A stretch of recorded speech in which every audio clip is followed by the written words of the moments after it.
Oil pulling அது எப்படி பண்ணுறது? காலையில் எழுந்ததும் எதுவும் சாப்பிடாமல் இதயம் வளத்தை வாயில ஊத்தி நல்லா கொப்பளிக்கணும், அப்புறம் அதை துப்பிடணும். இதுதான் ஆயில் புல்லிங்.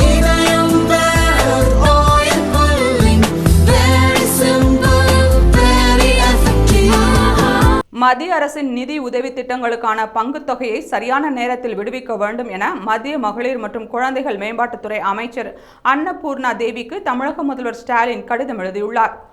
அந்த கடிதத்தில் மத்திய அரசின் குழந்தைகள் மற்றும் மகளிர் நலத்திட்டங்களுக்கு தமிழக அரசு தேவையான பங்கு நிதியை சரியான நேரத்தில் வழங்கி வருகிறது.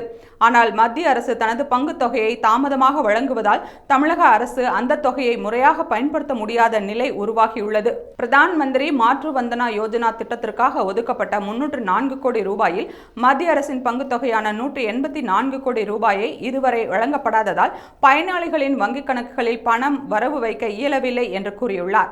மேலும் ஒற்றை ஒருங்கிணைப்பு முகமை கணக்குகளில் உள்ள 576.22 கோடி ரூபாயில் 482.80 கோடி ரூபாய் இந்த நிதியாண்டிற்குள் பயன்படுத்தப்படும் என்றும் மீதமுள்ள தொகை அடுத்த நிதியாண்டிற்கு கொண்டு செல்லப்படும் என்றும் தெரிவித்தார்.